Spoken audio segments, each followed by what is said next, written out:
कोविड-19 की जो इस वक्त सूरत हाल है, जहां पे हम मुल्क में लगभग 4 लाख केसेस रोजाना देखते हैं, वहां पर जम्मू कश्मीर में भी 3,500 से जायद केसेस अब रोजाना आ रहे हैं। पिछले साल के मुकाबले में इस साल कोविड के जो केसेस आ रहे हैं काफी ज्यादा आ रहे हैं। जहां हम टेस्ट की बात करें, वहीं पे जो सीवियर केसेस की तादाद है वो भी बहुत बढ़ रही है, जिसकी वजह से हॉस्पिटल्स में जो पेशेंट का आना है वो भी काफी बढ़ रहा है। इस सूरत हाल को देखते हुए जब हम पिछले साल पे देख रहे हैं तो जहां फैमिली में एक आध केस होता था, वहीं आज के दौर में फैमिलीज में जहां एक केस डिटेक्ट होता है वहीं पूरी फैमिली इन्वॉल्व होती है। खास तौर पर जब हम बच्चों में देखें तो इस साल बच्चों में भी कोविड के अलामत दिखने को आ रहे हैं। इस सूरत हाल से निपटने के लिए जहां गवर्नमेंट की तरफ से SOPs बता दिए गए हैं, तो लोगों में कोविड अप्रोप्रिएट बिहेवियर को अपनाने की अशद जरूरत है। जहां पे हमने देखा कि लास्ट ईयर लोगों का ताउन बहुत रहा इसमें इम्प्लीमेंटेशन में, बट इस साल लोगों की तरफ से इनिशियली बहुत कम ताउन रहा और अभी भी ऐसे लोग हैं जो इसको सीरियसली नहीं ले रहे हैं। इस सूरत हाल को देखते हुए जहां हम देखें कि फैमिलीज में बहुत सारे लोग इसमें इन्वॉल्व होते हैं और जहां पे माइल्ड केसेस में जो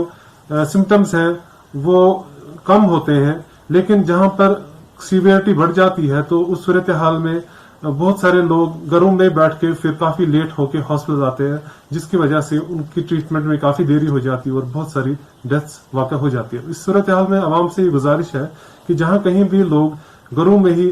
अपना इलाज करें, तो जो गवर्नमेंट की तरफ से गाइडलाइंस हैं कि वो अपना जो ऑक्सीजन सैचुरेशन है पल्स ऑक्सीमीटर लगा के दिन में कम से कम हर 2-3 घंटे के बाद वो चेक करें, और जहां उन्हें लगे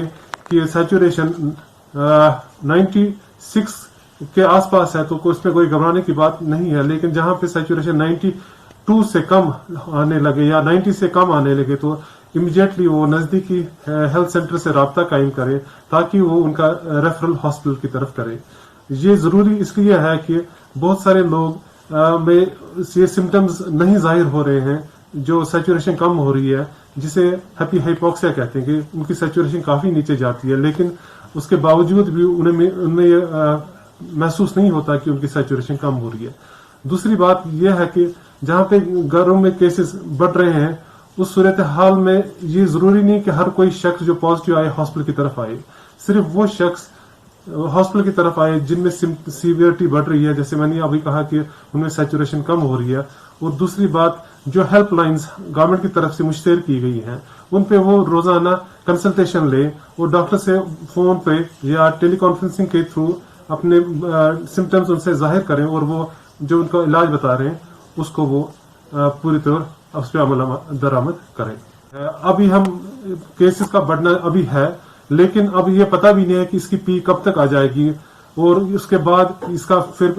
प्लेटो कब आएगा और कम होगा। सो इसलिए ये अहम बात हमें जानने की जरूरत है कि केसेस का जो इस वक्त बढ़ना है, आगे जाके भी और ज्यादा केसेस आ सकते हैं और जो इसमें इसकी वजह से जो डेथ्स हो सकती है गॉड फॉरबिड और बढ़ सकती हैं। इसलिए लोगों में इस वक्त ये बात ज़हननशीं करनी जरूरी है कि जो कोविड अप्रोप्रिएट बिहेवियर है उस पर अपनाएं और गैर जरूरी घरों से ना निकलें।